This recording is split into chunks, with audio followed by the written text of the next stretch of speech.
네, 구역모임 소공과 보겠습니다. 제 13과 77페이지요. 제목은 빈 무덤입니다. 성경 본문은 마가복음 16장 1절에서 13절까지요.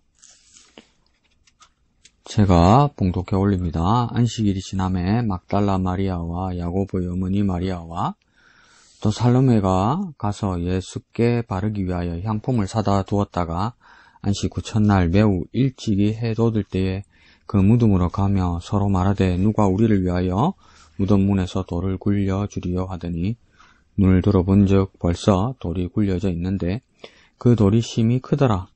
무덤에 들어가서 흰 옷을 입은 한 청년이 우편에 앉은 것을 보고 놀라매 청년이 이르되 놀라지 말라. 너희가 십자가에 못 박히신 나사렛 예수를 찾는구나. 그가 살아나셨고 여기 계시지 아니하니라. 보라, 그를 두었던 곳이니라. 가서 그의 제자들과 베드로에게 이르기를 예수께서 너희보다 먼저 갈릴리로 가시나니 전이 너희에게 말씀하신 대로 너희가 거기서 배우리라 하라 하는지라.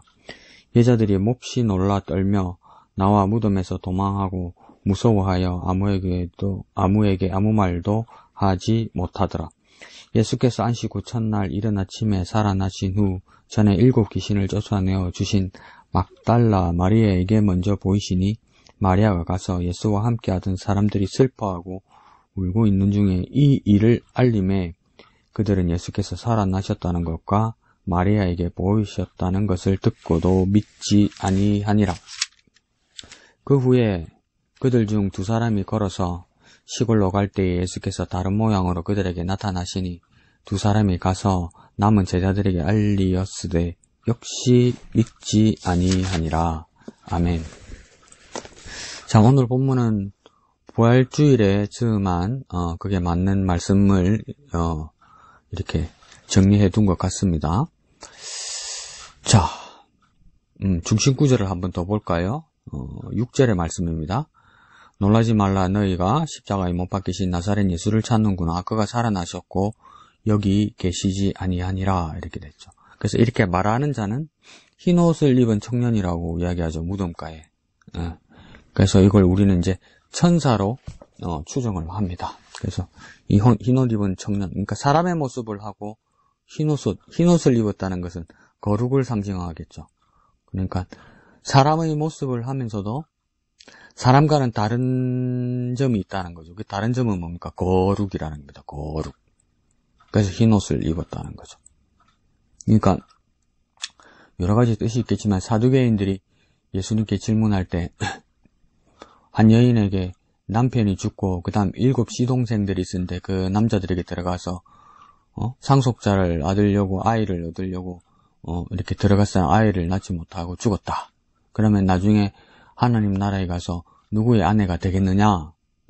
이렇게 질문할 때 예수님이 뭐라냐면 하나님 나라에서는 천사와 같다 이렇게 이야기하잖아요. 그 천사와 같다는 것이 시집도 안 가고 장가도 안 간다는 뜻에서 성별에 대한 그 구분이 있는 곳이 아니라는 뜻에서 천사와 같다는 뜻도 있지만 또 한 가지 뜻을 더 생각해 보면 뭐냐면 사람의 모양이 되어 있는데 무엇입니까? 천사와 같다는 것은 거룩해져야 된다는 겁니다. 우리가 하나님 나라에 사람이 되기 위해서는 되어서는 어떻게 돼야 됩니까? 거룩한 사람이 된다는 거죠. 그럼 우리도 여기서 우리의 삶이 뜻이 하늘에서 이루어진 것 같이 땅에서 이루어지는 이 땅의 삶이 하나님 나라의 삶이 되려면 우리의 삶이 어떻게 해야 됩니까? 천사와 같이 거룩한 삶이 되어야 되는데 이 거룩한 삶은 표가 나야 되는 거죠. 흰 옷을 입은 것처럼 하얗게. 그러니까 내 속에 거룩함이 뭡니까? 밖으로도 하얗게 거룩하게 나타나야만 하는 겁니다. 자, 청년이 말합니다. 여인들에게 놀라지 말라. 이 말은 뭡니까? 놀라지 않아야 되는 이유는 그래야만 정신을 차려서 제대로 이해할 수 있다는 겁니다. 그러니까 지나치게 흥분 상태가 되거나 두려워하는 상태에서는 제대로 알아차리거나 이해할 수 없다는 것이죠.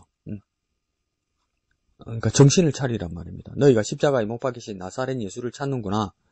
십자가에 못 박히신 나사렛 예수를 찾는다는 것은 무엇입니까? 그 예수는요, 죽은 예수. 그러니까 시신으로 된 예수를 찾으러 왔다는 겁니다. 염하러 왔죠, 염. 염을 한 번 더 향품을 발라서. 살리지는 못하는데 부패하는 것을 좀 지연하고 늦추려고 막아보려고 향품을 바른다는 거예요. 그러니까 우리가 정성을 다하고 우리가 최선을 다해도 죽은 누구를 살릴 수 없단 말이에요. 우리가 가지고 있는 모든 것을 들여서 향품을 사서 발라도 부패하는 것을 잠시 늦출 수 있을 밖에 더 됩니까? 그 안으로 들어가서 소독을 할 수도 없는 거잖아요. 그것도 빨리 부패하겠죠. 그러니까 우리 것으로는 시신을 대할 수밖에 없고 살릴 수 없어요. 그런데 두 번째 줄에 뭐랍니까? 그가 살아나셨고 이러잖아요. 너희들이 생각하는 시신, 죽은 시체와 같은 그 예수가 살아나셨다 이렇게 말하는 거죠. 이 말은 뭡니까? 부활하셨다 말이죠. 그러면 이건 우리가 할 수 없는 일이, 사람이 할 수 없는 일이, 아무리 정성을 다하고 사랑하는 사람들이 최선을 다했어도 할 수 없는 일이 예수에게는 일어났다. 그러니까 이 말은 뭡니까? 부활은 예수에게서만 일어난다 이 말입니다. 처음에 시작은 그러니까 부활이란 전무한 일은 예수에게서부터 시작되었다 이 말입니다. 예수에게서만 시작되었다 이 말입니다. 시작은. 그래서 그가 살아나셨다. 부활은 예수에게서만 일어났다. 그러면서 뭐라 합니까? 여기 계시지 아니하니라 이러죠. 그러니까 여기는 어디입니까? 무덤이죠. 무덤에 계시지 않다. 이 말입니까? 죽음의 자리에 있지 않다. 이 말은 뭡니까? 무덤, 죽음을 박차고 나오셨다. 죽음을 극복하셨다. 이 뜻이죠. 다시 한번 뭘 강조하는 겁니까? 살아나셨다, 부활하셨다. 이렇게 말하는 거죠. 자, 밑에 중심 주제 볼까요? 예수를 믿는다는 것은 예수 그리스도의 대속과 부활을 믿는 것이다. 두 개 어디다 줄치면 될까요? 대속과 부활 되겠죠. 대속이라는 건 뭡니까? 대신해서 속량한다. 다시 말하면 대신해서 값을 치러준다. 값을 대신 갚아서 탕감해준다 이 말입니다. 그래서 이 대속한다는 데서 가장 구체적인 형태는 뭐였냐면 당시에는 노예제도가 있었잖아요. 그죠? 노예시장에 있을 때 그 사람을 돈을 주고 산 거죠. 사오는 거죠. 다른 것을 뺏기지 않도록 다른 자들에게 뺏기지 않도록 돈을 주고 사는 거죠. 그러니까 뭡니까? 죄의 노예가 되었던 우리를, 죄에 팔려간 우리를 하나님께서 무엇입니까? 돈을 주고 샀다는 거죠. 우리를 샀다는 것이죠. 근데 그 돈은 뭘 상징합니까? 예수님의 목숨, 예수님의 죽음을 이야기하는 겁니다. 그게 대속입니다. 대속. 그러니까 원래 사전적인 뜻은 뭡니까? 대신 돈으로 갚았다 이 뜻입니다. 대신 돈으로 갚았다. 우리는 갚을 능력이 안 되기 때문에 우리가 우리 목숨을 내놓으면 우리는 죽고 멸망하고 없어지는 거예요. 근데 대속은 뭐만 일단 해당되는 거는 뭡니까? 목숨값, 죽음을 대신했다는 것만 해당되는 거죠. 그러니까 예수 죽으면 나도 죽었다 이렇게 말하는 거죠. 그러니까 여기서는 탕감은 되었지만 그 다음 삶이 보장이 안 되잖아요. 그죠? 그래서 그 다음 대속 다음 뭡니까? 부활이죠. 부활. 다시 사는 겁니다. 다시. 새로운 삶을 시작되는 겁니다. 근데 여기서 중요한 건 뭡니까? 이게 불교 문화뿐만 아니라 다른 무속이나 토속 신앙 문화에서도 이게 어떤 것들이 많이 있었냐면 환생이 많았어요. 환생은 뭐냐면 나 강우경이 죽으면 강우경으로 다시 사는 건 환생이 아닙니다. 이해하시죠? 나 지금 강우경이 죽어서 다음 생에서 살아날 때 뭡니까? 다른 사람이나 다른 성별이나 다른 나라 사람이나 심지어 뭡니까? 다른 생물로 태어나는 이게 환생이잖아요. 불교로 말하면 윤회 그 굴레에서. 그러니까 이게 불교 문화만, 인도 문화만 있은 줄 알았는데 그 가만히 보니까 어떡합니까? 예수님의 기적과 이적과 놀라운 복음이 전파되는 모습을 보고 헤롯이나 그 주위 사람들이 뭐랍니까? 죽었던 침례 요한이 살아났다고 심지어 어떤 상상까지 합니까? 엘리야가 다시 돌아왔다고 이야기했잖아요. 예수님이 엘리야의 탈을 쓰고 죽은 침례 요한이 이제는 예수라는 자로 태어나고 이게 뭡니까? 환생이죠, 환생. 이거 부활 아닙니다. 죽은 나 강우경이 다시 강우경으로 살아날 때 이게 부활이죠, 부활. 그래서 이게 부활은 뭡니까? 내가 죽었는데, 내가 죄의 대가로 죽었는데, 내 강우경이 뭡니까? 다시 예수로 인해서 새로운 삶으로 살아나는 것. 새로운 삶의 강우경이 시작되는 것. 이게 부활입니다. 선명하게 다르죠. 그러니까 요한복음 3장 16절에서도 하나님 세상을 사랑하사 맨 끝에요. 영생을 얻게 하려 하심이라 할 때 영생 있잖아요. 그러니까 이 영생을 잘 생각해야 되는 거죠. 죽지 않고 연기되고 죽지 않고 연장되고 죽지 않고 연장되고 숨은 붙어 있잖아요. 계속 심장이 뛰잖아요. 계속 연장되잖아요. 이 영생을 말하는 게 아닙니다. 이 영원한 생명, 영생. 그러니까 새로운 삶. 새로운 삶으로 영원히 사는 걸 이야기하는 거예요. 다른 겁니다. 자, 밑에 여는 말요. 예수님께서 고난을 받으시고 십자가에 달려 죽은 후 예수님을 따랐던 모든 사람이 도망갔습니다. 그 스가랴서 인용할 때도 그렇게 했죠. 내가 양을 치리니 아니죠. 내가 양을 치니 내가 목자를 치리니 양들이 흩어지리라 이러잖아요. 그러니까 목자이신 예수님을 치니까 예수님을 따르던 양 같은 제자들이 뭡니까? 방황하면서 다 흩어진 거예요. 그게 뭡니까? 제자들도 다 떠났다고 이야기하죠. 세 번째 줄에요. 안식일이 지난 이른 새벽에 막달라 마리아와 몇 명의 여인이 예수님의 무덤을 찾아갔습니다. 그러니까 안식일 토요일로부터 해서 새벽 썬데이 주일날 새벽 미명에 그때 찾아갔다는 거죠. 이른 새벽에 여인들이 공동묘지를 찾는다는 것은 큰 용기입니다. 그렇죠. 엄청 위험한 일이고 안식일이 끝나가기 때문에 그러나 아직 안식일이 끝나지 않았기 때문에 이렇게 많이 이동하는 것은 처벌받을 수도 있죠. 그걸 다 감안하고 이 여인들이 공동묘지로 갔다는 건 뭡니까? 어디에서 나왔을까요? 사랑입니다. 이라는 거죠. 이 여인들은 예수님을 진정으로 사랑한 것입니다. 예수님을 사랑하기에 목숨을 걸고 무덤에 찾아간 겁니다. 사랑하니까 뭘 겁니까? 목숨을 겁니다. 사랑하니까 목숨을 걸어요. 그러니까 진정한 사랑, 목숨을 건 사랑이 되는 거죠. 그러니까 내가 진짜 사랑하는가? 내가 이 사람을 사랑하는가? 내 아내를 사랑하는가? 내 남편을 사랑하는가? 심지어 내가 내 부모님을 사랑하는가? 그때 내 생명, 내 목숨을 한번 얹어봐요. 진짜 이거하고 바꿀 수 있나? 내가 죽고 내 남편을 살게 할 수 있나? 내가 죽고 내 아내를 살게 할 수 있나? 그런 마음이 있나? 이런 거죠. 없죠. 부모는 자식을 향해서 그런 마음이 있겠지만 자식은요 부모를 향해서 없죠. 그런데 이 여인들은 뭡니까? 예수님을 진정으로 사랑했기 때문에 목숨을 걸고 무덤을 찾아갔다는 것은 뭘 증명하는 겁니까? 목숨을 건 사랑을 말하는 것이죠. 이 이성적인 사랑하고는 다르죠. 그러니까 요즘 사람들의 결혼의 조건, 외국 유럽 사람들은 한국 사람들이 그 결혼의 조건에 대해서 의아스러워 한답니다. 그러니까 우리는 현실이 그렇기 때문에 우리의 관점이 맞다고 생각하잖아요. 그죠?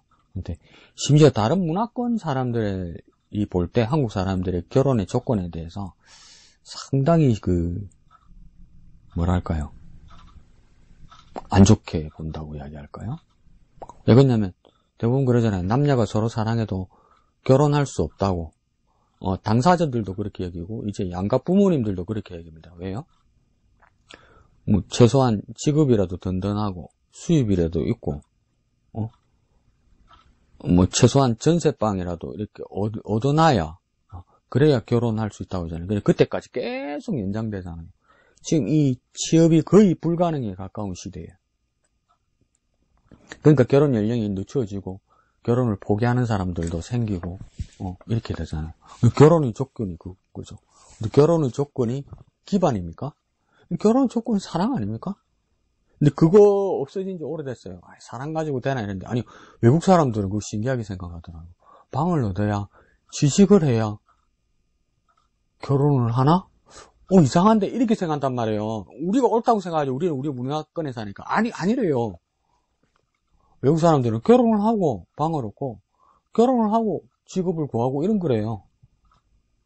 이건 뭡니까? 생각의 차이점도 되고 뭡니까? 우리나라의 제도가 우리나라의 구조가 잘못됐다는 이야기입니다. 이게 의식 구조도 다르고 잘못됐고 사회적 기반이나 정치에서 행정부에서 이걸 제대로 기반을 못 마련해 준다는 겁니다. 청년을 위해서 신혼부부로서. 그러니까 애 안 낳죠. 젊은 애들이 이기적이고 그런 말 하지 말라고 그래요. 그러니까 애를 안 낳는 거 아니에요. 프랑스 같은 경우가 지금 출생률이 선진국 중에서는 높은 편이거든요. 그거 왜 그렇습니까? 인공수정을 하든 동거를 하든 어떤 사고에 의해서 애를 낳든 순간에 어떤 만남에 의해서 애를 낳든 나라가 다 보상해 주잖아요. 외국에서 외국 사람이 와서 시민권을 얻어서 애를 낳다, 다 자기 나라 사람으로, 받아주고, 보호해주고, 다 제공해주고 이러잖아요. 그러니까 출생률이 넘어서죠. 우리는 뭐, 나 몰라라고 그러고, 뭐 하면 손가락질을 하려고 그러고, 저래가지고 어떻게 했냐고 혀차고 이러니까 안 나는 거 아니에요. 근데 의식적으로는 대전제가 뭐가 문제가 됐기 때문입니까? 사랑이 희미해져 가기 때문이에요. 목숨만큼 사랑하지 않기 때문이에요. 상대를. 근데 여기는 이성적인 사랑이 아니면서도 믿음과 그 신앙 때문에 예수님을 뭡니까? 목숨 걸어서 사랑한단 말이에요. 근데 저녀들은 그렇게 하지 못했죠. 남자들의 문제인 것 같아요. 맨 밑에 줄에요. 예수님을 사랑하는 여인들의 사랑은 끝까지 하는 사랑입니다. 첫 번째 목숨을 건 사랑이었고, 두 번째는요, 끝까지 하는 사랑이었어요. 변하지 않는 사랑이고, 변절하지 않는 사랑이고, 배반하지 않는 사랑이었죠. 배반하지 않는 사랑이라고 말하는 거. 제자들은 뜨끔하겠죠. 다 거절하고, 다 부인하고, 다 욕하고, 뭐 이랬으니까. 베드로 같은 게 그게 있고, 또 어떤 한 제자는 뭡니까? 옷을 훌렁 벗고 도망가기도 하고 그랬으니까. 끝까지 하는 사랑은 뭡니까? 계속하는 사랑이고, 영원히 하는 사랑이죠. 그러니까 사랑 앞에서 누구도 말할 수 없어요. 순수한 사랑 앞에서는 누구도 그 사랑에 혀를 차거나 비난할 수 없어요. 목숨을 걸거나 끝까지 하는 사랑, 계속하는 사랑, 영원히 하는 사랑에 대해서 누가 뭐라고 평가할 거예요. 자기 입장을 합리화하기 위해서 남의 순수함과 남의 고매함을 비난하는 건 그거는 뭡니까? 자기가 지저분해지는 겁니다. 78페이지 맨 위에요. 예수님의 시신까지도 이 여인들은 사랑했습니다. 시체까지도, 그러니까 흔적까지도, 남은 것까지도 사랑했다는 거예요. 죽으면 끝났다 이게 아니고, 죽으면 끝났다 이게 아니고, 그 남은 흔적 가지고도 잊지 않으려고 사랑하려고 그랬단 말이에요. 그래서 오른쪽 끝에요, 향유를 발라드리려고 합니다. 그러니까 조금이라도 그 부패하는 것, 사라지는 것을 막아보려고 애를 썼다는 겁니다. 두 번째 줄에요, 조건을 뛰어넘는 사랑이다. 예, 조건을 뛰어넘는 사랑이죠. 나에게 뭐 어떤 이익이 되기 때문에, 그가 나에게 뭘 해주었기 때문에 이것보다는 뭡니까? 그냥 좋은 것. 그게 사랑이죠. 세 번째 줄에요, 예수님이 살아계시면 내게 유익합니다만 돌아가셨으니 유익은 없습니다. 유익이 없는데도 사랑합니다. 진짜 사랑은요, 유익을 따지지 않는 사랑, 내 이익을 챙기지 않는 사랑, 무엇보다도 뭡니까? 두려움을 극복한 사랑입니다. 밑에 줄에요, 위험한 일인데도 찾아갔습니다. 위험한 일을 감내하는 것이 사랑이라는 겁니다. 이번에 넷플릭스에서 어떤 드라마, 미국 드라마를 보고 있는데, 이제, 한 여인이, 남자인데 2번 배신을 당해요. 한 번은, 남자가, 그 여자한테 어떤 미국 책을 선물을 해줬어요. 그게 뭐냐면, 침묵의 봄이란 그 책인데, 그거는 환경주의라고 해야 되나? 환경보호주의 그 최초의 그 시발이 되는 그 책이죠. 침묵의 봄. 그걸 선물해 주는데, 그때 또, 중국은 모택적인 문화혁명 이후에 어떤 지식인들이 다 처벌받던 세상이라서 그런 책을 보면 안 되거든요. 그리고 또 미제국주의 책이라고 그래서. 그 책을 여자 주인공이 몰래 보다가 위에 상부 사람한테 들켰단 말이에요. 그러니까 이제 상부 사람이 그렇게 얘기한단 말이에요. 누가 이 책 줬느냐, 말하라. 그러니까 이 여인은 끝까지 그 자기 좋아하는 남자가 줬다는 말 안 해요. 그래서 정말 막 살벌한 수용소로 끌려가죠. 근데 그 남자가 옆에서 모른 척 한단 말이에요. 모른 척 해요. 왜 그렇겠습니까? 저라도 그렇죠. 두려워하니까. 죽는 게 무서우니까. 내 목숨, 저 여인보다는 내 목숨이 중요하다고, 증거해버린 거죠. 저 여인보다는, 저 여인을 사랑하는 것보다는 내 목숨이 중요하다고. 비겁하죠, 남자가.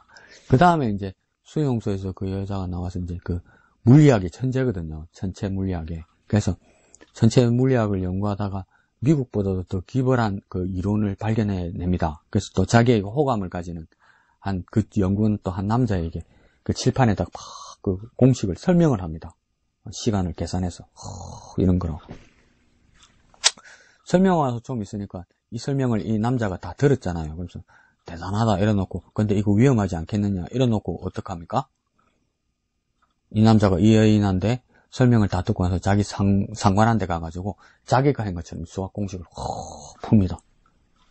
전체의 어떤 시간들을 풀어가지고 설명합니다. 그래, 이거 어떻게 알았냐니까 제가 연구한 겁니다. 이런다고요. 그 여인이 앞에 이제 여인을 따로 불러가지고 이 풀이에 대해서 어떻게 생각하냐니까 여인이 기가 탁 막히면서 그냥 훌륭합니다. 이러고 말아요. 남자들이 웃겨요. 남자들이 사랑보다 두려움이 더 많고 자기 영달이 우선이고 이기적이고 이렇단 말이에요. 사랑이 아니죠. 보세요. 예수님 당시에도 제자들 다 도망갔잖아요. 남자들 다 도망갔잖아요. 근데 이 여인들은 뭡니까? 이 여인들은 찾아오잖아요. 예수님 찾아오잖아요.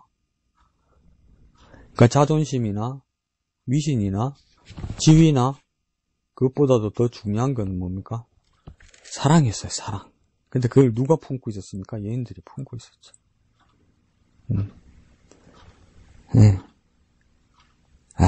고민됩니다. 근데 이게 왜 남자들을 내가 그냥 비난할 수 없냐면 그게 남의 모습이 아닌 것 같거든요. 제 모습 같거든요. 근데 세상이 선진화되면서 여자들도 담습니다, 이제. 그런 게 세상이라고. 그게 슬프죠.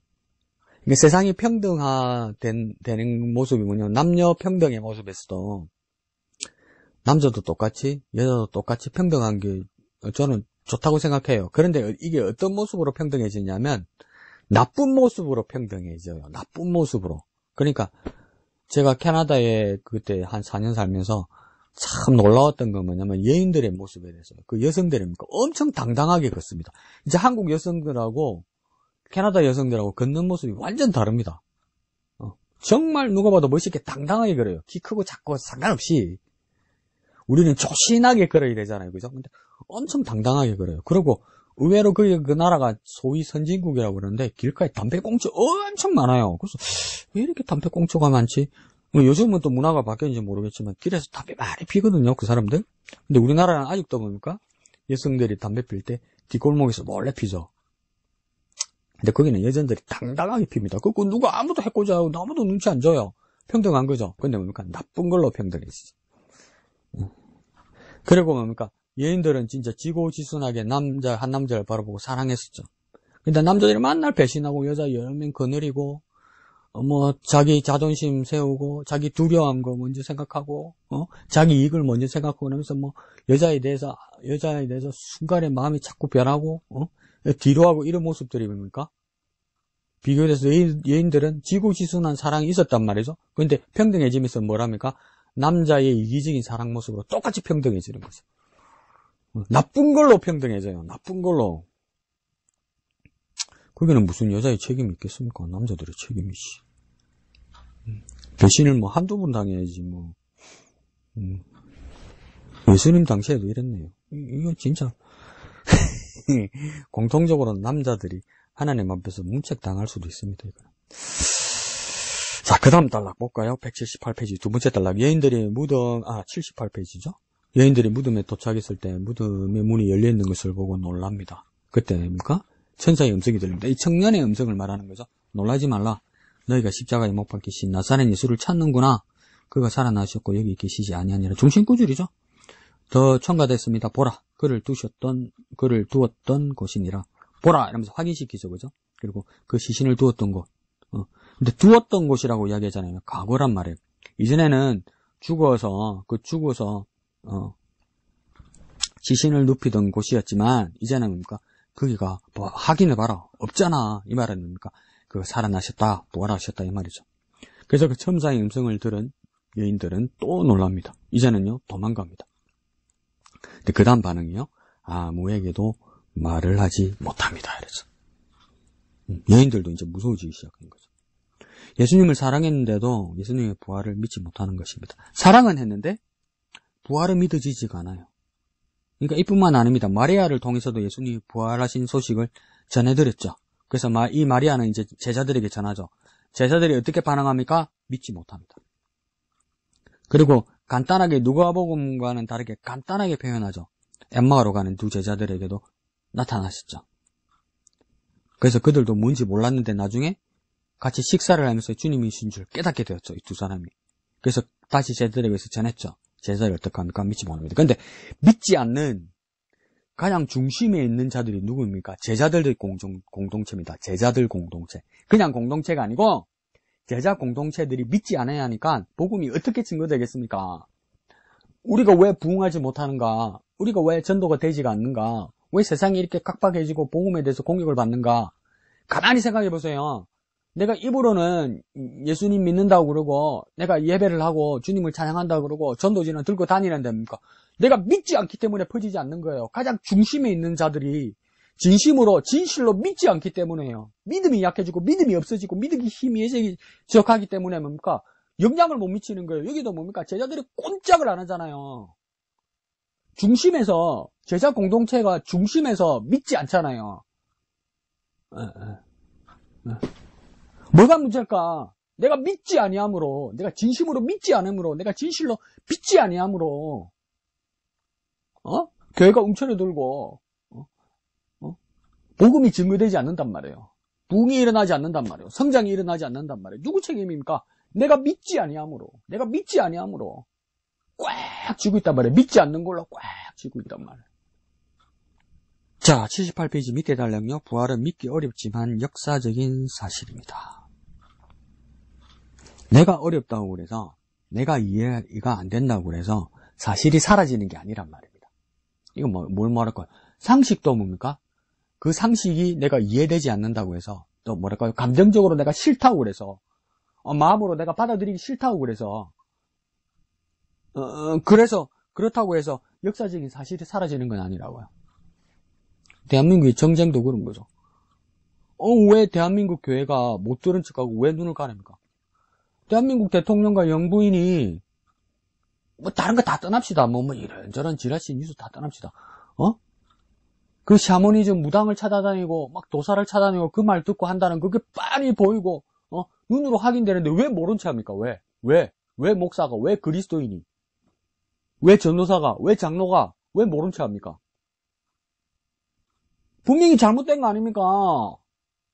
각자의 신앙을 가질 수는 있어요. 각자의 종교를 가질 수는 있어요. 근데 우리는 그걸 인정할 수 없고, 그걸 받아들일 수 있고, 우리는 가는 길이 다르다고 이야기하지. 왜, 그런 사람을 막 하나님 보듯이, 하나님 어머니 보듯이, 왜 그럽니까? 그러고 그런 이야기하면 알고 있으면서도 모른 척하고, 나는 못 들었어요. 나는 몰라요. 왜 그럽니까? 한때 복음주의고 부흥사라는 목사가 정당을 만들어서, 이젠 기독교라는 이름을 떼고, 불교 성녀들을 같이 모아서 정당을 만드는데, 그래도 그거는 왜 못 들은 척 합니까? 잘됐다 못했다를 떠나서 왜 다른 종교인들을 만나서 한 정당을 만들어서 기독교라는 이름을 빼고 정당을 만들었다는 사실에 대해서 왜 모른 척 합니까?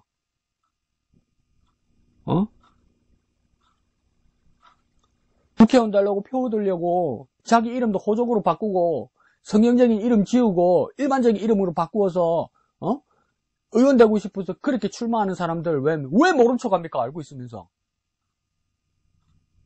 내가 모른 척 한다 해서 사실이 지워지지 않아요, 여러분. 복잡하다, 어렵다, 내 마음이 혼란스럽다, 그러니까 접어주자, 덮어주자, 그런다고 사실이 사라지지 않는다고요. 내가 손바닥으로 하늘을 가릴 수 없단 말이에요. 부활도 이와 마찬가지입니다. 예수님의 부활은 사실이란 말이에요. 내가 이해가지 않거나 세상이 받아들이지 않는 것에서 이 부활이라는 걸 접어두자. 그런다고 부활이 사라지지 않는다는 말입니다. 부활은 믿기 쉬운 일은 아닙니다. 그러나 부활은 어떻게 됩니까? 믿어야만 합니다. 쉬운 건 아니지만 뭡니까? 우리가 해야 될 게 있습니다. 믿어야 돼요. 두 번째 줄에요. 부활은 기독교의 가장 중요한 진리이기 때문입니다. 우리가 맨날 믿습니다. 믿는다고 이야기해요. 그러면 사람들이 물어볼 거예요. 당신이 뭘 믿습니까? 그럼 하나님 말씀이라고 이야기할 거예요. 어떤 사람은 뭐랍니까? 구체적으로 더 물어보면 뭐랍니까? 78페이지 맨 밑에 줄에 믿어도 축복과 형통을 믿는다면 기복신앙에 불과한 겁니다. 자기 이익을 위해서 자기 복을 부르는 신앙에 불과하다는 거. 자기 이익을 부르려면 예수 안 믿어도 돼요. 다른 종교 찾아가고 다른 거 믿으면 돼요. 하나님 내게 건강하게 복을 주십시오. 하나님 앞에 기도할 필요 없어요. 정기 검진 잘 받고, 헬스센터, 회원권 끊어서 열심히 하고, 그러면 어느 정도 더 낫게 살 수 있어요. 79페이지 맨 위에 줄에요. 우리가 믿는 것은 예수님의 대속과 예수님의 부활입니다. 이거 정확하게 말이 되는 거예요. 당신이 믿는 것이 무엇입니까? 예수님의 대속과 예수님의 부활입니다. 그게 유대교와 기독교에서 또 갈라지는 거란 말이에요. 우리가 하나님의 말씀을 믿습니다. 이게 맞죠? 근데 이게 이제 그리스도인에게는 막연하단 말이에요. 왜요? 유대인들도 하나님의 말씀을 믿는단 말이에요. 우리도 하나님의 말씀을 믿는단 말이에요. 더 구체적으로 기독교인이라면서요. 기독이란 한자어는 무슨 뜻입니까? 다시 풀면요. 그리스도란 말이잖아요. 그러니까 유대인과 다른 기독교인, 유대인과 다른 그리스도인은 이제 뭘 믿는 겁니까? 예수님의 대속과 예수님의 부활을 믿는 거예요. 왜? 그게 뭐가 있기 때문에? 구원이 있기 때문이란 말이에요. 당신 뭘 믿습니까? 하나님의 말씀에서 분명히 말씀하시는 예수님의 대속과 예수님의 부활을 믿습니다. 그것이 구원입니다. 그것을 믿습니다. 이렇게 말할 좀 구체적이어야 돼요. 구체적이어야 돼. 뭔가 구체적이어야 돼. 실컷 가르쳐줘서 하나님의 영이신 성령이 나와 충만케 역사하십니다. 뭐라고요? 이러면 뭡니까? 하나님 그래요. 그럼 돌렸다. 말았다 말하기도 어렵고, 그리스도가 우리를 위해 죽으시고 주가 되셨다. 구주가 되셨다. 뭐가 되셨다고요?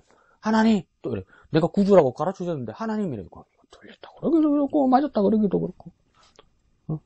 누가 우리를 구원하셨습니까? 누구의 이름이 우리를 구원하셨습니까? 예수의 이름이 구원했습니다. 예수의 이름이 있어요. 누굽니까? 그럼 또 하나님이래. 이건 틀렸다 그러기도 그렇고, 맞았다고 말하기도 그렇고. 구체적이 돼야 된단 말이에요. 구체적이어야 돼요. 그리스도인들은 좀 구체적이 돼야 돼요. 선명해야 된단 말이에요. 선명해야 돼.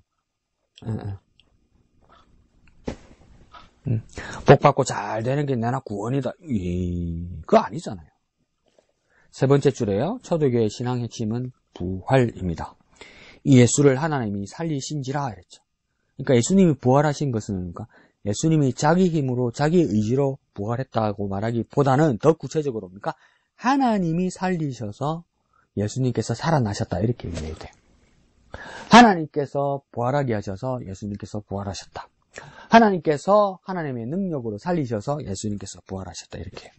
우리가 이 일의 증인으로다. 그러니까 증인이로다. 그러니까 우리가 우리의 미션, 우리의 사명은 뭡니까? 예수의 부활을 증거하는 증인이 되는 삶이에요. 예수 부활의 증인이 되는 삶이에요. 우리가 전도한다는 건 뭡니까? 예수의 부활을 전하는 거죠.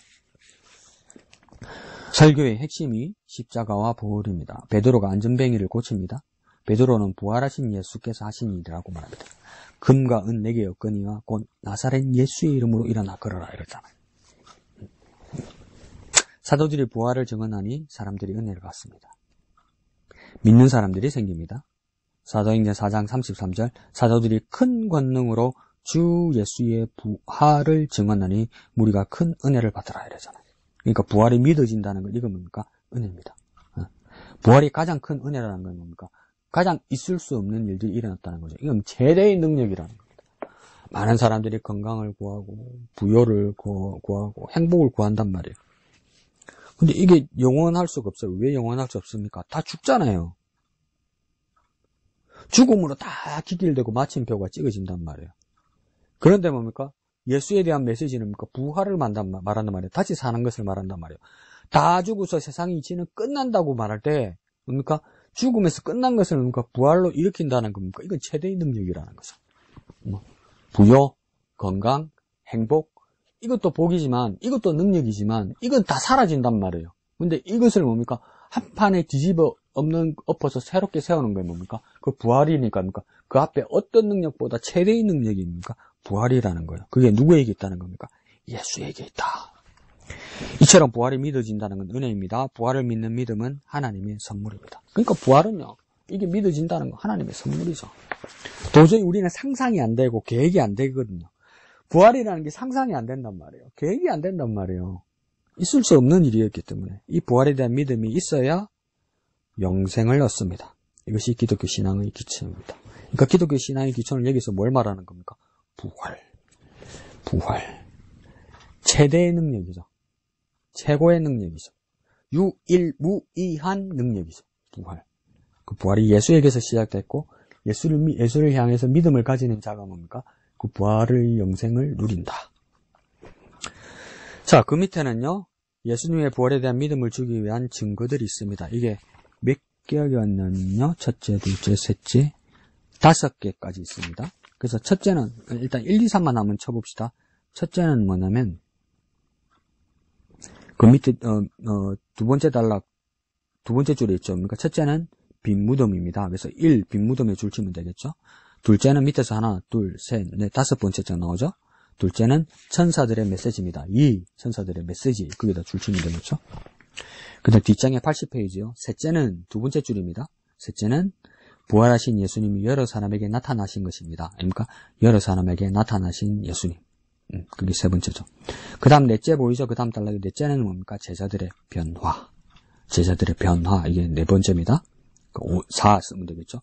그 다음 마지막 때죠. 마지막이 5입니다. 5. 마지막은 뭡니까? 우리 자신입니다. 그래서 1, 2, 3, 4, 5. 이게 뭡니까? 예수님의 부활에 대한 믿음을 주기 위한 증거들 5가지인 거예요. 그러니까 첫 번째, 다시 돌아가서 빈무덤 봅시다. 빈무덤에 대해서 오늘 이 공과 제목도 뭡니까? 큰 제목이 빈무덤이었죠. 빈무덤 이퀄은 뭡니까? 부활 이렇게 보면 됩니다. 예수님의 빈무덤은 뭡니까? 부활 이 뜻이에요. 그래서 예수님의 부활을 부정하는 사람들은 3가지를 이야기합니다. 첫 번째요. 시체를 누가 훔쳐갔다. 이걸 뭐라면 절도설 이렇게 하죠. 그 다음 오른쪽에 뭡니까? 예수님이 기절했다가 깨어나셨다. 이게 뭡니까? 기절설. 그 밑에 줄에 뭡니까? 예수님이 본 것은 환상을 본 것이다. 환상설. 이 다 나름 일리가 있잖아요. 그죠? 훔쳐갔다. 기절했다가 깨어난 거다. 세 번째, 환상을 본 거다. 환상을 봤다는 뭔가 헛것을 본 거다. 그렇게 거짓 주장을 하는 사람들이 있다는 겁니다. 이것들은 다 부활을 부정하기 위한 어떤 주장요? 거짓 주장입니다. 거짓 주장. 그 거짓 주장에 대해서 이제 또 뒤로 또 이야기하는 거예요. 둘째는요, 그 부활을 확실하기 위해서 난 두 번째는요, 천사들의 메시지입니다. 천사들의 메시지는 뭐였습니까? 다음 편에 무덤에 들어가서 흰 옷을 입은 한 청년이 천사로 추정되죠. 그죠? 우편에 앉은 것을 보고 놀라매 청년이 이르되 놀라지 말라. 너희가 십자가에 못 박히신 나사렛 예수를 찾는구나. 그가 살아나셨고 여기 계시지 아니하니라. 보라, 그를 두셨던 곳이더라. 천사들의 메시지가 뭡니까? 보라, 확인해라. 그를 두셨던 곳이더라. 그를 두셨던 곳에 뭐가 있습니까? 비어있다. 말하죠. 천사가 그 메시지를 준 것이니까 부활의 두 번째 증거다. 맨 밑에 줄에 뭐라 합니까? 천사들이 부활을 전하고 있습니다. 지금은요, 설교자를 통해 전해집니다. 그러니까 천사의 동그라미를 치고 오른쪽에서 설교자에다 동그라미를 치고 같이 줄을 치어서 화살표를 하면 되겠죠. 거기다 플러스 표를 하십시오. 플러스. 설교자 옆에다가 플러스 써서 뭘 표시하냐면 전도자. 그러면 천사, 설교자, 전도자 동일하게 뭘 증거하는 겁니까? 예수 부활. 우리가 증거할 것은 무엇입니까? 예수 부활. 우리가 전도할 때 증거할 것은 뭡니까? 예수 부활. 이게요, 참 처참하기도 한데 이게 효과가 있어서 처참한데 이렇게 쓰는 방법들이에요. 큰 교회들이 정기적으로 이렇게 밖에 노방전도를 나가면 유명하고 큰 교회, 슈퍼스타가 있는 목사님 교회는 뭐냐면 큰 교회 사진 전경하고 그 다음 그 목사님 큰 사진하고 같이 붙여요. 인지도가 있는 목사님. 그러면 그러니까 그게 효과가 있다. 효과 있죠. 근데 뭡니까? 아니 우리가 공부하고 우리가 깨달은 바로는 뭔가 그렇게 전도하는 게 아니죠. 랜드마크고 브랜드 효과가 있고 슈퍼스타가 있는 교회와 목사님 이름으로 전도하는 건 뭡니까? 비록 효과가 있을지라도 성경적이고 주님의 뜻은 아니죠. 천사들처럼 설교자들처럼 전도자들처럼 뭘 증거해야 됩니까? 예수 부활. 제일 안 먹히는 거란 말이에요. 세상에 예수 부활했다는 말이 예수가 죽었다가 살아났다는 말이 제일 안 먹히는 말이란 말이에요. 그러니까 전도로 나가는 사람이 주저하는 거예요. 설교하는 사람들이 주저하는 거예요. 이거 하면 안 먹히는데? 이거 하면 안 되는데? 그래서 재밌는 이야기, 다른 이야기, 막 그런 이야기 하는 거예요. 뭐 재밌다고 사람들 찾아와요. 멋있다고 사람 찾아와요. 시술 줬다고 사람 찾아온다고요. 거기 앉아있다고요. 여기 부활이 없어요. 예수 부활이 없어요. 부활절 되면 또 교회가, 그건 뭐 나쁜 일은 아니에요. 크게 막 상을 차려서 막 주위 사람들하고 나눠 먹고 훌륭하죠. 사람들 온다고요. 먹고 간다고요.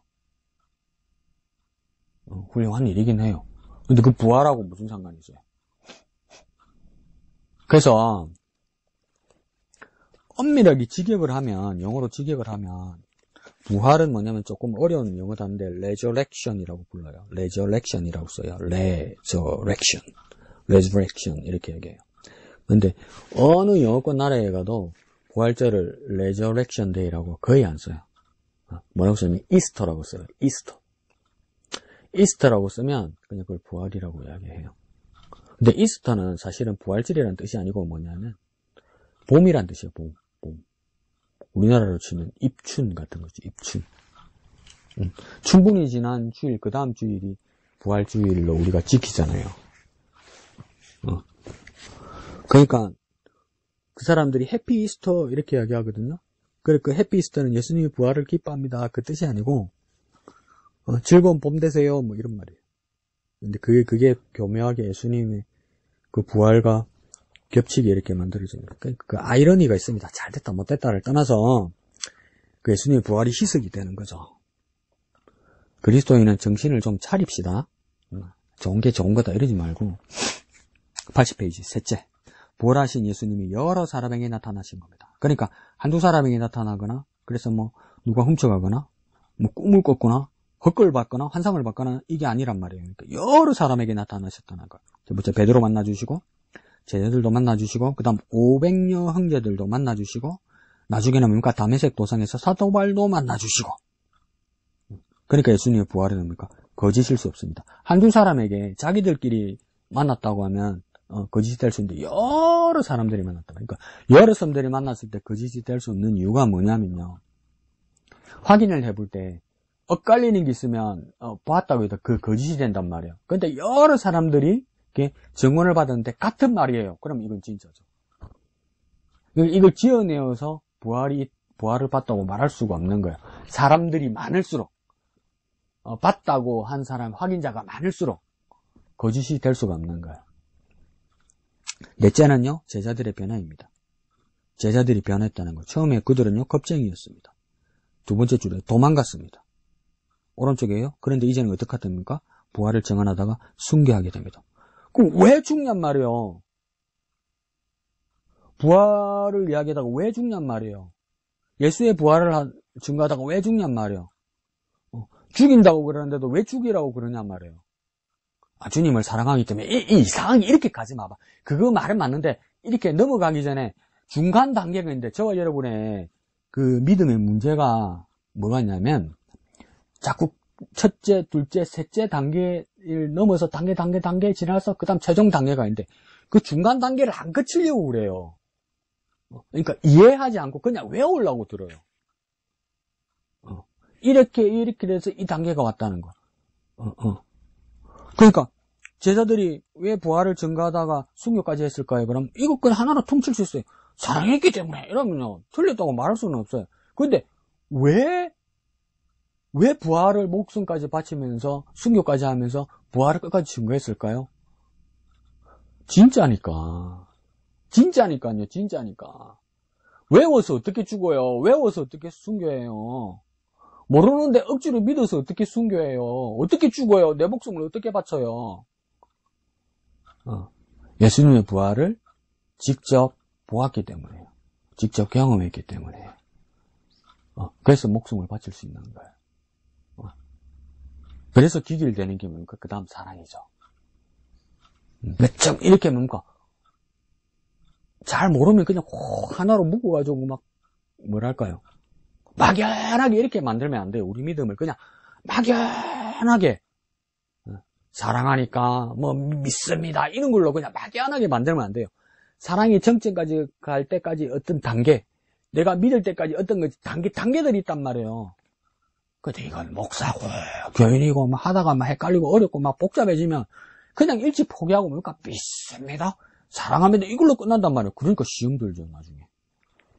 시험 들면 다 나자빠지죠. 다 나자빠지죠. 아닌가 보다. 아이고, 내가 잘못 알았는가 보다. 이러죠. 이 제자들도 이렇게 변했다는 겁니다. 처음에는 뭡니까? 예수님 돌아가시고 나서 부활했다고 해도 믿지도 않고 다 도망가고 다 흩어지잖아요. 근데 뭡니까? 부활하신 예수님을 확인하고 나니까 목숨 바쳐 순교한다는 거죠. 담대해지는 거죠. 다섯 번째는 뭡니까? 우리 자신입니다. 부활하신 예수님이 영으로 내 안에 계시다는 겁니다.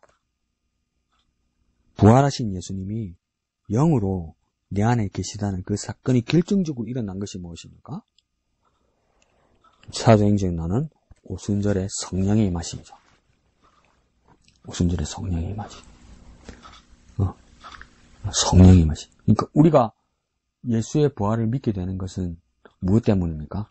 성령께서 내 안에 오셔서 역사하시기 때문이에요. 하나님의 영이 내게 오셔서 역사하시기 때문에. 그러니까 내 안에 누가 계십니까? 성령께서 내 안에, 예수의 영이신 성령께서 내 안에 들어와서 역사하십니다. 이러는데 뭡니까? 주님, 하나님 이러면 내가 틀렸다 말하기도 그렇고 그렇다고 꼭 맞다고 말해주기도 어렵단 말이에요. 구체적으로 말하란 말이에요. 예수님이 영으로, 성령으로 내게 임하셨다. 성령으로 내 속에 임하셨다. 나와 함께 하신다. 나와 떠나지 않으신다. 그분은 누구시냐? 하나님의 영, 성령이시다. 예수의 이름으로 오신 성령이시다. 이렇게 좀 구체적으로요, 여러분. 구체적으로요. 선명하게 알아야 돼요, 여러분. 성령은 언제 오신 겁니까? 예수님이 부활하시고 승천하신 후에 우리에게 오신 거예요, 여러분. 그 전에 우리에게 임하신 게 아니고요. 예수님께서 부활하시고 승천하신 후에 아버지께 구해서 50일이 지난 후에, 유월절 이후로 50일이 지난 후에 예수님께서 승천하신 후 10일이 지난 후에야 임하신 성령이란 말이에요. 그러니까 그 성령은 누구의 이름으로 온 겁니까? 예수의 이름으로 아버지 이름부터 오셨단 말이에요. 아버지 하나님께서 보내신 예수 이름으로 오신 성령 하나님이다 이 말이에요. 제발 똑똑하게 정확하게 기억하시고 정확하게 이해하십시오. 자, 밑에요. 부활하신 예수님이 특별히 강조하신 것이 있습니다. 가서 그의 제자들과 베드로에게 이르기를 예수께서 너희보다 먼저 갈릴리로 가시나니 너희에게 말씀하신 대로 너희가 거기서 배우리라 하라 하는지라. 갈릴리가 어디입니까? 이스라엘 북부 지역이죠. 예수님께서 사해 가신 지역이죠. 남쪽 유대하고는 멀리 떨어진 곳입니다. 근데 예수님은 지금 어디서 십자가형을 받고 사망하셨습니까? 일부 제자들이 여기 와 있습니까? 예루살렘에 와 있잖아요. 유대 예루살렘에 와 있잖아요. 근데 그 본거지로 고향으로 갈릴리로 돌아가신다는 겁니다. 근데 뭡니까? 제자들이 가기 전에 예수님께서 먼저 가신다는 거죠. 베드로를 보고 갈릴리에서 만나자는 것입니다. 베드로는 이 말씀을 듣고 인생이 바뀝니다. 베드로는 예수님을 3번이나 부인했습니다. 예수님 앞에서 저주하면서까지 부인했습니다. 베드로가 얼마나 괴로웠을까요? 예수님도 마찬가지였을 겁니다. 몇 밑에 줄이에요?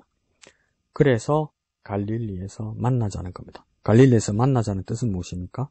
오른쪽에 다시 가서 설명드리겠지만 다시 만나자는 겁니다. 갈릴리는 베드로가 예수님을 처음 만난 곳이었습니다. 그물을 씻고 있는 그곳, 나를 따르라. 내가 너희를 사람 낚는 어부가 되게 하리라. 그 위치가 됩니까? 북쪽 갈릴리 바닷가란 말이에요. 북쪽이란 말이에요. 북쪽. 변방이에요. 북쪽 변방. 나사렛이 있는 동네. 가버나움 이런 곳. 게네사렛 이런 곳이 있는 동네 전체를 통틀어서 갈릴리 지방 안에 나사렛이란 동네, 가버나움이란 동네, 게네사렛 호수가 있는 동네 이렇게 되는 겁니다.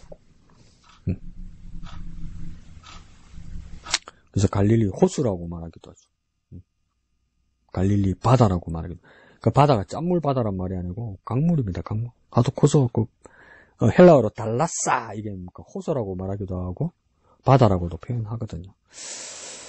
자, 81페이지 맨 위에 새롭게 출발한 곳이 그곳이 갈릴리고 사명을 얻은 곳도 그곳 갈릴리입니다. 거기서 다시 만나자고 하십니다. 예수님이 만나자고 하십니다. 이게 뭡니까? 다시 시작하자는 겁니다. 다시 시작할 수 있다는 거예요. 다시 사신 예수님, 다시 부활하신 예수님이 제자들에게도 뭡니까? 다시 사역을 시작하자고요. 어디서요? 처음 사역을 시작한 그곳 갈릴리에서 다시 시작하자고. 그러니까 우리도 뭡니까? 처음 사랑의 자리로, 처음 믿음의 자리로 돌아가야 되는 거. 처음 믿었던 자리로 돌아가야 돼요. 부활은 그걸 말하는 겁니다. 다시 시작하자. 다시 시작하자. 넘어졌던 것, 실패했던 것, 배신했던 것 다 뒤로하고 다시 만나자는 것입니다. 주님은 베드로가 다시 시작하길 바라시는 것입니다. 부활이라는 것이 영어로 resurrection이라고 했죠. 앞에 뭡니까? R, E가 붙습니다. 이게 뭡니까? 다시란 뜻이에요. again.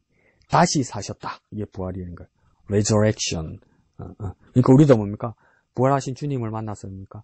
다시 첫사랑의 자리로, 다시 사역의 자리로, 다시 믿음의 자리로, 다시 헌신의 자리로, 다시 예배의 자리로 돌아가야 되는 거죠. 그게 부활의 메시지입니다. 밑에 닿는 말, 부활을 믿는 것이 왜 중요합니까? 부활은 우리에게 생명을 선물로 주기 때문입니다. 다음 편이에요. 이 말씀을 하시고 그들을 향해서 숨을 내쉬며 이르시되 성령을 받으라. 숨을 내쉬며 이르시되 성령을 받으라 이랬단 말이에요. 그래서 이걸 뭡니까? 지금 개역 한글 개역 개정성경에서는 성령을 받으라 성령이라고 썼단 말이죠. 거룩할 성자의 영을 말하는 거죠. 근데 말콤 패닉은 동아기독교 그다음 침례교회 최초 선교사인 캐나다에서 말콤 패닉은 한글로 번역할 때 이 성령을 뭘로 번역했다고 그랬죠? 숨님. 일리가 있죠. 그러니까 어거지로 만든 게 아니고 숨님. 왜요? 숨을 내쉬어 가라사대 성령을 받으라 말했으니까. 그리고 뭡니까? 창세기에서도 흙으로 사람을 지으시고 그 코에 생기를 불어넣으시니, 그러니까 하나님의 숨을 불어넣었다는 거죠. 그러니까 사람이 생명이 되었다 이러잖아요. 성령을 숨님으로 받아들이는 것도 뭡니까? 상당히 일리가 있고 설득력이 있는 말입니다. 자, 부활하신 예수님이 제자들에게 생명을 불어넣어 주신 것입니다. 그 숨을 내신 사건이 크게 두 번 있는 거죠. 그죠? 창세기에서 흙으로 사람을 지시고 그 코에 생기를 숨을 불어넣은 사건. 그 다음 예수님께서 뭡니까? 돌아가시기 전에 제자들에게 뭡니까? 성령을 받으라 할 때 숨을 후 내쉬면서 성령 받으라는 거죠. 이거 붕사들 이걸 또 희한하게 하죠. 여러분 방언 받아야 됩니다. 방언 받아야 성령 받은 겁니다. 그러니까 방언해야 됩니다. 방언해야 됩니다. 그러면서 뭡니까? 성령 받아라. 성령 받아라. 성령 받아라. 이러면 사람들 막 앉아가지고 아멘 아멘 주여 주여 아멘 아멘 이러자는 거. 붕사가 뭡니까? 마이크 들고 그러잖아요. 아이씨 지금에서 무슨 성령이 나가. 그 뜻이 아니잖아요. 예수께서 숨을 내쉬어 가라사대 성령을 받아라. 이 말은 뭡니까? 진심으로 깊은 마음으로 간절한 마음으로 이 뜻이잖아요. 인간의 영혼이 있는 존재로 태어났지만 죄를 지음으로 그 영혼의 생명이 사라졌습니다. 그러니까 하나님께서 천지 창조하실 때 사람에게 생명이 되게 한 것, 그것은 뭡니까? 심장이 뛰는 그 존재로 만들어서 숨을 불어넣었다는 뜻도 있지만 더 뭡니까? 그 깊은 곳에 영혼이 있게 해주셨다 이 말이죠. 그죠? 근데 죄를 지음으로 뭡니까? 그 영혼이 죽게 되어서 생명이 사라지게 되었다. 근데 다시 살게 할 것이다. 뭡니까? 예수님께서 부활하시고 하나님 아버지께 구해서 성령이 예수 이름으로 오시면 그 영혼의 생명이 다시 살아날 것이다. 그래 성령이 우리 임하시는 것이 얼마나 큰 은혜냐 이 말이에요. 그러니까 성령은 누구의 이름으로 오시냐? 예수 이름으로 오시고 누구로부터 왔느냐? 아버지 하나님으로 왔다. 아버지 하나님으로부터 왔다. 그래 우리는 뭐 해야 됩니까? 성령 충만해야죠. 배터리 충전하듯이 용광로에 풀무질 바람 넣듯이 그래가지고 능력이 일어나고 장풍 나고 누구 넘어뜨리고 그거 하려고 성령 충만하는 거 아니란 말이에요. 부활은 능력이 있습니다. 죽음을 이기는 힘이 있습니다. 죽음을 이기게 합니다. 부활은 약한 자를 강하게 하고 교만한 자를 겸손하게 하고 무서워 떠는 자를 담대하게 합니다. 그러므로 우리는 어떻게 됩니까? 부활의 능력을 경험해야 됩니다. 부활을 더 쉽게 말합시다. 다시 살아야 된단 말이에요. 다시 살아야 됩니다. 어떻게 다시 삽니까? 예수로 다시 사는 거란 말이에요. 예수로 다시 사는 거란 말이에요. 예수로 어떻게 다시 삽니까? 예수께서 부활하시고 승천하셔서 아버지 하나님께 구하신 성령이 예수 이름으로 오실 때, 그래 내게 계신 성령은 무엇입니까? 예수 이름으로 오셨다는 거예요. 누구로부터 왔습니까? 아버지 하나님으로부터 왔다는 거예요. 그러니까 내가 성령 충만하면 뭡니까? 삼위일체 하나님이 온전히 내게 역사하시는 거란 말이에요. 그런데 성령 충만이 내게 얼마나 중요한 겁니까? 성령 충만하여서 주님의 부활을 마음껏 누리는 우리가 되게 하여 주시옵소서. 부활의 능력을 날마다 부어 주시옵소서. 이렇게 기도하는 저와 여러분 되시기를 예수님 이름으로 축복합니다.